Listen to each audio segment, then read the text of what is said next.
everybody!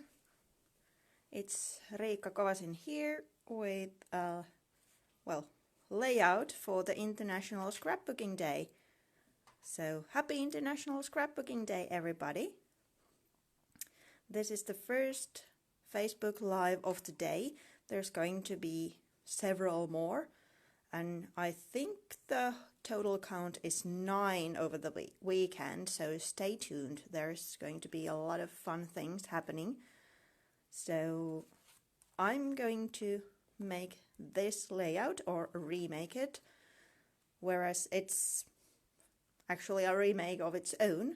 So I hope you can join in, and well, I'll be using a little bit of gesso and other Finnabar mediums in my make, but also playing with the Surfboard, one of the new collections, and kind of showing that even if you're not a surfer girl, then you can still incorporate that collection to your makes.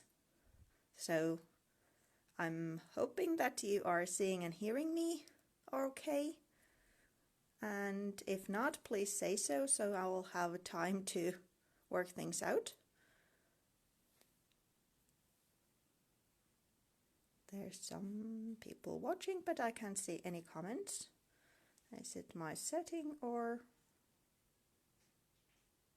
Nope. I'm hoping this is good. Yeah. So if you can see and hear me, could you give a thumbs up or something? So I know that that you can see and hear. Otherwise, I need to rethink. Perfect. Thank you, Marcy. I was worried because I usually do the lives over at the Prima side, and this is the first one with the Create with Prima group. So just eager to know that everything is working. So once again, hi, thank you for joining. This is the first live of the day, and happy International Scrapbooking Day, everybody. I'm going to start in a few minutes just to let people come in, and we're going to make this page or remake. So stay tuned. There's lots of lives happening here today. While I wait, I can already start trimming for this page. So I'll just remove the manufacturer strip. Hi, Tanya. And then maybe 1 centimeter,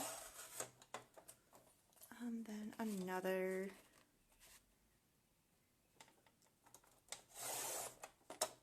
So now it's ready to go. Hi, Anastasia. Hi, Natalie. Hi, Prima. So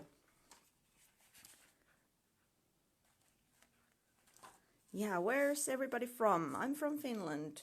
It's raining outside and it's starting to get to evening already, but over the US the day is just starting, and in the Australia I think it's already kind of all the International Day Scrapbooking Day is already over in there.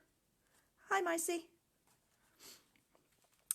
A few words in Finnish.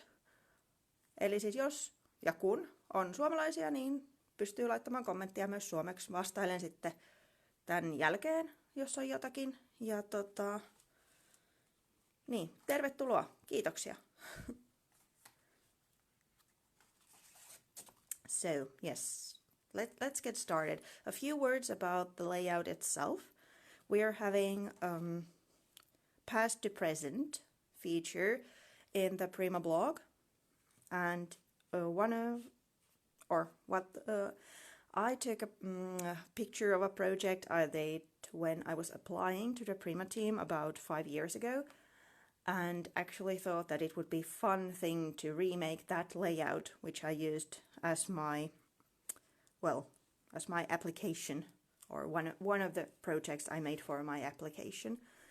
So that one was done, I'd say 5 years ago, with a greenish color scheme with some Finnabar goodies, because back then always a Finnabar fan, and it was her paper, but this is done using the Surfboard. And well, it's kind of showing that even though if you're not a surfer or surf girl, boy, person, you can still use it, because, well, there is some surf areas here in Finland, but it's not a common pastime, let's say. But even though, I can still use the papers, because I love this kind of sashika, I think it's called, like little embroidery stitches, and I love the color also. So let me move this aside and work with this one. So hi Billy, hello everybody, thank you for joining. So okay, Billy is also having a Facebook Live, I guess tomorrow was the day, so stay tuned over the weekend. So I already started by trimming this page a little bit smaller than the 12 by 12 I have underneath. So let's adhere that. Actually, the first page I did without first adhering, but when I had it done, it felt like it needed a little bit of edge, so that's why I trimmed it down a bit smaller and mounted on top of a 12 by 12 white cardstock. But as I'm doing this, like redoing it, I can now start with it. And the good thing about mounting the page to a cardstock sheet in the beginning is, if you don't like the way paper reacts to mediums, which is by curling somewhat, because it's the paper fibers that absorb the moisture from the mediums, and that causes the warping effect. Naturally, you can just ignore it, like normally I do. I don't mind about it, but having a sturdier background usually helps. Hi Sandra, hi Peggy, thank you for joining, and happy International Scrapbooking Day. Now the first thing I'm doing, I'm adding some clear gesso to the page. Let me use the, I think I had the wider one, yeah, there. So what this does is gives me more open time to play with the watercolor coming on top, or any other medium, because this seals the paper. It's giving it a layer that, well, water can't go through, and any water-based medium for that part. So then I have more open time to fiddle around with watercolors or inks, as they don't get absorbed to the paper straight away. Depends if I'm in a hurry or not. Sometimes I just treat a little segment of the page using the gesso, but it's better to go all the way through, because, hi Annette, because if you then take your composition, let's say here, and end up using some mediums over here, then they react differently from to the gesso surface to the surface without the gesso. So easier to treat the whole page. So there we have the gesso layer, As it's acrylic based, it's usually really fast drying, but let's speed things up just a little bit. So sorry about the nose.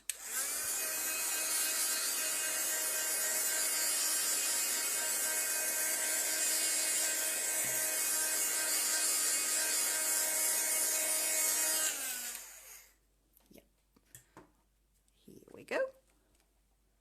So you can't see the first color layer that much anymore because I love layering, so it's kind of stacked everything on top, but these little hints of red are made using a watercolor. Red and splashes, because I love to use splashes in my layouts or any other creation for that part, are a bit risky, let's say. So what I usually do is choose a red that's more of the blue variety, like a cold red, rather than having sorry a really vibrant fire engine red, because that immediately starts to remind of a splatter movie, at least the way I see it.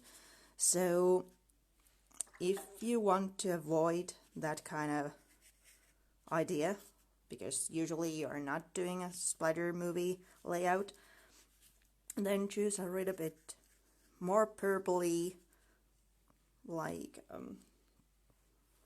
colder red than the vibrant, really fire engine stripe of reds. And because of the gesso layer, I'm able to just kind of move the paint around. If there wouldn't be the gesso underneath, the paper would absorb the watercolor immediately, causing it to puddle. It would be just a big red surface. And this way I can just pick color up and move it around without it being absorbed to the paper. Naturally, if this is still looking like a, well, splatter movie, then steer away from the whole red, then choose another color. And as you could see, I just put a little piece of the new watercolors on top of the paper because there's the gesso, so I can do that. And then I just moved it around, and it was a teeny tiny bit, and it's actually still quite vibrant, so there is a lot of pigment in there. Let me just really quickly dry this up, so sorry about the noise again.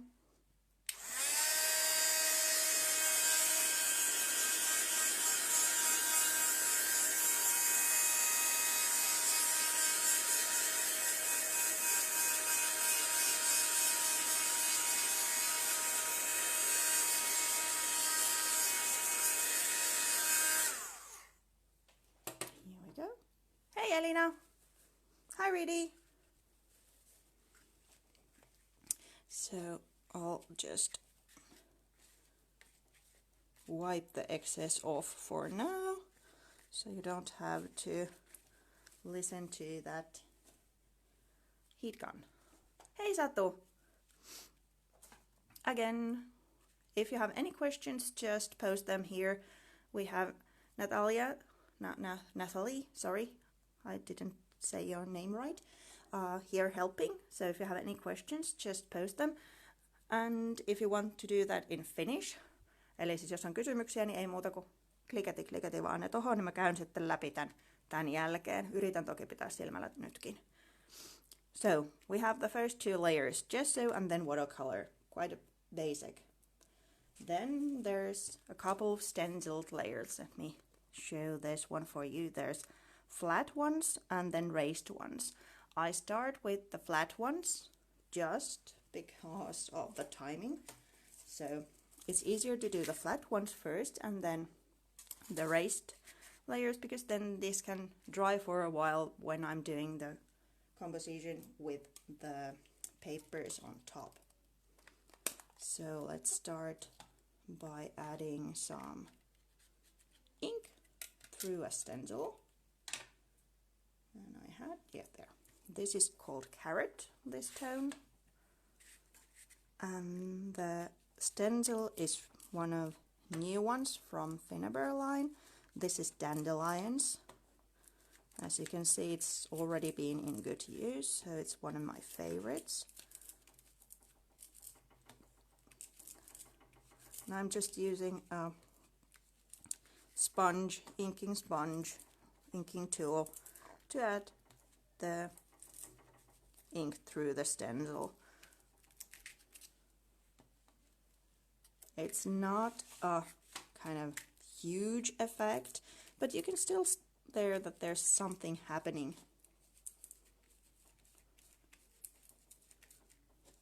Just kind of following this triangular, sorry, I'm not a good speech today, triangular thing I have going on here, kind of the upper right hand side, like so. And then I use another stencil and another ink. This one is called Oriental Wall, and this one I used in two ways. But first let's add some ink and then some stamping. So this one is Chat Noir. It's black ink. I'm not going for a totally black design with this, just a hint of contrast, because the layer I'm going to do next, the three-dimensional one, is going to be quite dark compared to what I have going on. So this is kind of toning things, that there's all the different variations of from black to white.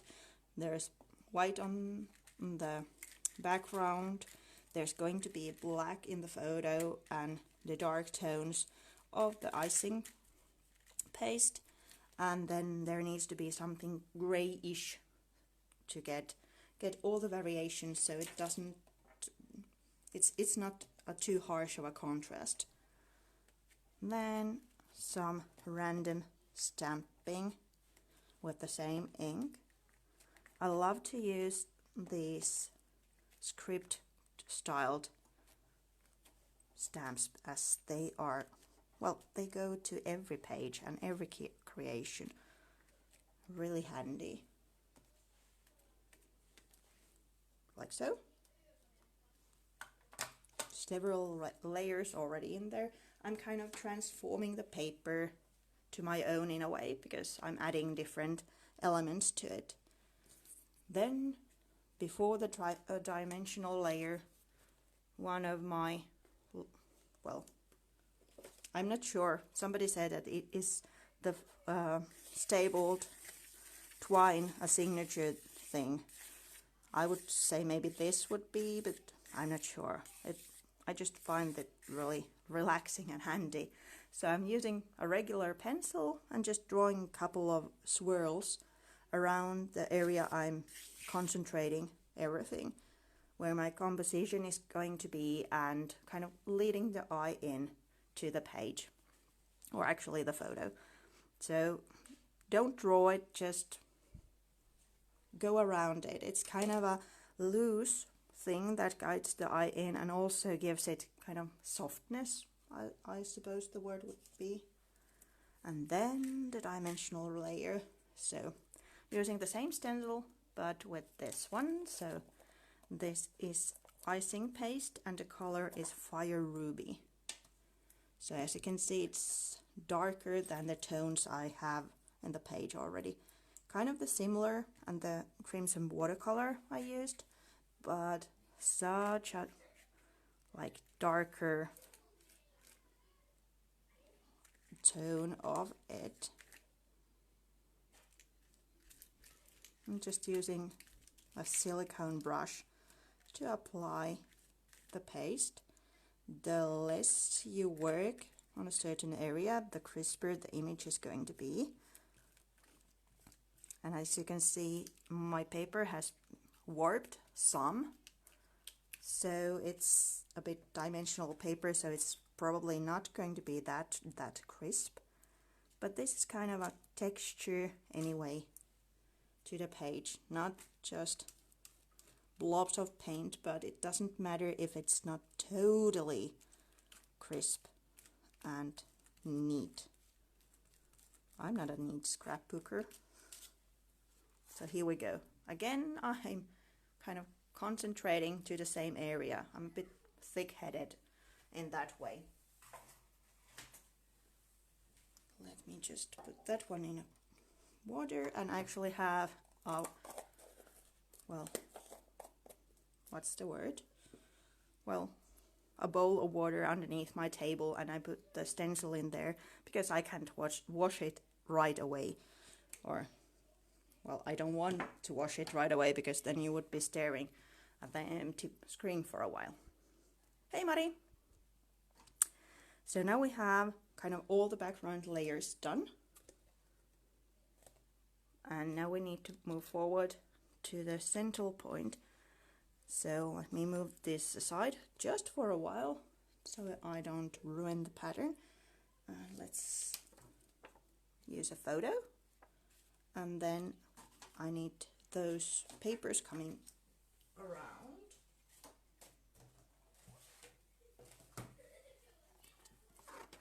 I was looking for the same tone, so even though there's a lot of gorgeous papers and this, and I love the teal tones, but as I'm working with a kind of warm peachy palette, so even though I love, for example, this paper, I could have chosen it, but I tend to work with color palette that everything kind of is matchy-matchy. I'm really bad of using contrasting colors. I know some people are excellent when they do that. It's just mind-blowing when they combine purple with yellow, for example, like really contrasting colors. But when I'm doing that, that doesn't work. To my eye, that it's too big of a contrast in my work. So I'm usually using colors that are close to each other in a color wheel. So that's why I'm picking these peachy, pinky style tones from different, let's go with that one, different surfboard elements. So these are all from the same collection, so everything is going to be matchy-matchy, but just different sizes and different pattern sizes. So from this, I'm going to add these more peachy tones to my page. And as you can see, I'm definitely not measuring anything. I'm just cutting a bunch of rectangular pieces of paper, which I then use to make my composition. I'm sorry about the way I say the composition. I never learned to pronounce it correctly, even though my husband has been trying to educate me how to say it, but it's somehow really funnily when I say it. So when I'm doing paper layers, whether it being our journal page or a scrapbooking page, I do them in my hand. So I start with the photo, and then I start just layering different pieces of paper underneath, kind of going this horizontal, vertical type of thing. Now I need something peachy there, so let me just do this. It's kind of a crisscross, so if I add something peachy to this side, then this side craves that one as well. And now I have these two parts are so far apart, so it's hard to handle it anymore. So I'm using a stapler to staple the layers.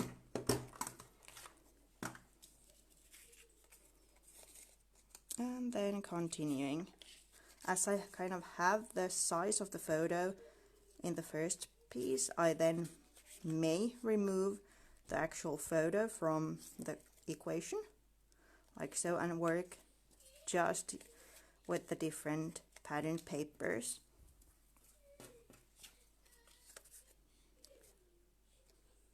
Just making it in my hand. And as you can see, I don't ponder about the composition a long time. It's just a couple of pieces and it's done. I'm a fast scrapbooker. One of my friends says that I'm Speedy Gonzales, so I don't, I can say waste time, but use time that much to think about where I put a piece of paper. To me, it's about the whole process. So I love to work with the papers, but it's not like I want to use hours and hours to make just a background for my photo. Then I used foam dots to mount my photo to the cluster. Well, let's not do that just yet, because otherwise it's so hard to get the twine running through. And like so, this one is going to be here, and then this one here. Nowadays I normally use foam dots to adhere the cluster to the page, so it's really dimensional. But looking at the photo of my earlier layout, I thought that I must have only used dots to adhere the photo, so let's do that with this one as well. The 5-year-old layout I'm referring this way, and I can just look, it's there, and I know that I just adhered the cluster straight to the photo. No, sorry, to the page naturally. So I'm using double-sided tape. You could use glue, you could use Finnabar mediums, and even though if the paste is still a bit wet, it's acrylic based, so it will be kind of adhering the paper layers as well. So that's why I'm kind of pushing the papers to the mediums. Then line running across, kind of anchoring the composition, the whole thing to the sides of the page. It's not just floating anymore, but more like being a part of the layout. And for that I'm using just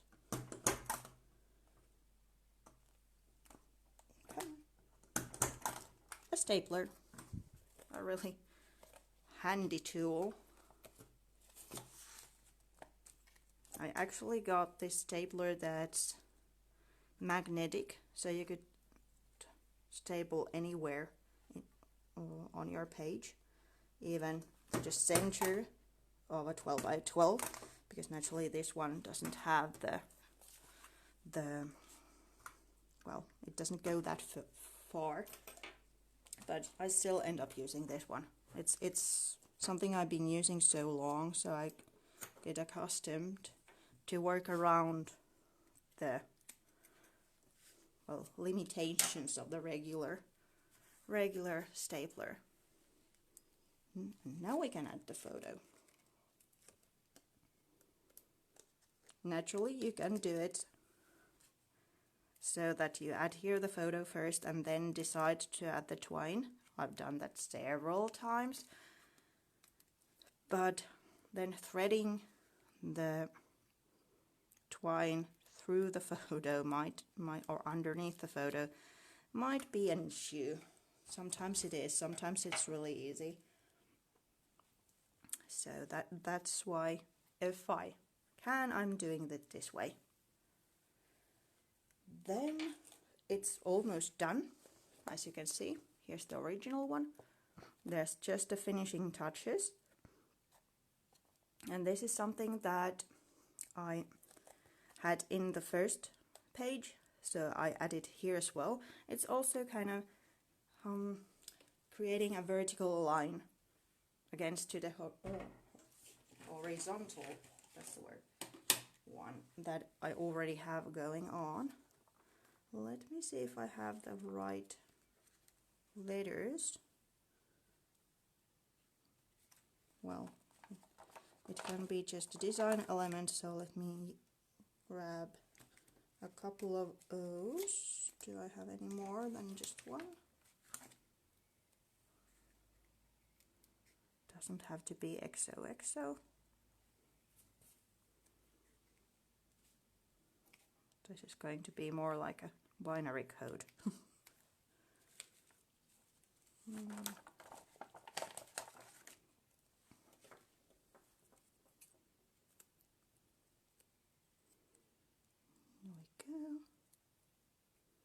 I'm turning a Q into an O.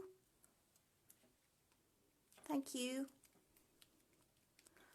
And it says she missed a stapler tip. Well, I'm not sure if it's just a stapler tip, but I use stapler to make the layers, because if I try to adhere everything is falling apart, and then I have the composition and just staple things. And the other one was that I had,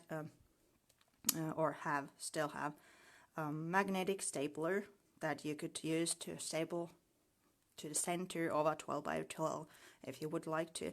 But I just use a regular office one because I've learned to work with its limitations, so I can just go, well, this far on the page. And if I want something on the center, then I use glue or another medium for it. And as you can see, there's a bit of difference with these letters and these. I chose the red letters because I thought they might go to the page, but as you can see, they are not that matchy. So I got, again, a tip to make everything work together. I'm using the same color I used in the background. These watercolor effects. I'm just painting on top of the letters, so it's kind of making everything matchy. You can use the same trick with your flowers, adding just a hint of the color you have in the background. Not needing to paint them totally, but just a little bit of dry brushing, for example. Again, they then match the overall palette better, because then it's kind of on the bottom and on the top. Yep, so that one is done. Then I have these flowers already cut out, so you don't have to see me fussy cut. They are from that paper, kind of making the thing fuller. Where to put it? That way. There. Again, as you can see, I'm not thinking that hard.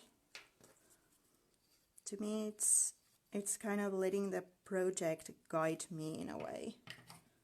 It's not, I'm forcing some idea I had when I started to the project, because it might go to a different direction. I did some scrapbooking earlier today, and I had a vision of the page I was starting to make, and it turned completely different from it, and I let that happen. I'm even though I'm thick-headed in some points, that's not something I'm like or really forcing to do. If the page or the project wants to go to some direction. I usually try to let it lead the way and listen, kind of letting it decide, because when you do scrapbooking and when you create a lot, you kind of build your own way or your own eye to lead you, and then at least in my book it's really important then to listen to those instincts, because they come from a place. When you've done a couple of years of crafting, then there might be a reason you're feeling that way, and then just listening to it, it's the key. As you can see, we're almost done. The final details are something that was in the original layout, the one from 5 years ago. Not the actual same embellishments, but still there was something about metallic embellishments, because they are just gorgeous. And even though it's kind of flowery, then these little hints of metal go with different styles of projects. You don't have to make full steampunk or grungy layout, and still you have a possibility to add a little bit of metal in there. So I'm just using regular craft glue to adhere these. And again, it's kind of going around the photo, which is the focal point we have. Hey, Taina! And highlighting, let's say, it. Oh, I've actually managed to miss a thing, but luckily I can still add it. Gosh. Just took a look at the original layout or my example and noticed that I've not adhered this one already. So this is Prima wire, something I was really excited about when it came out. Just fabric covered wire, and I used it and use it for the same purpose as the pencil lines in the background. Here we go. It's kind of leading the eye in, adding a haphazard element to the page, something fluffy, fun, because I don't usually adhere it at all, or then just adhere it at places. For example, here, as you could see, I just tucked it underneath the flower and then added underneath some of the embellishments and corner, and that's done for me, because then it stays fluffy. And then, well, let's use Art is the Answer. This is again a Finnaber embellishment I'm using as a kind of title to my page.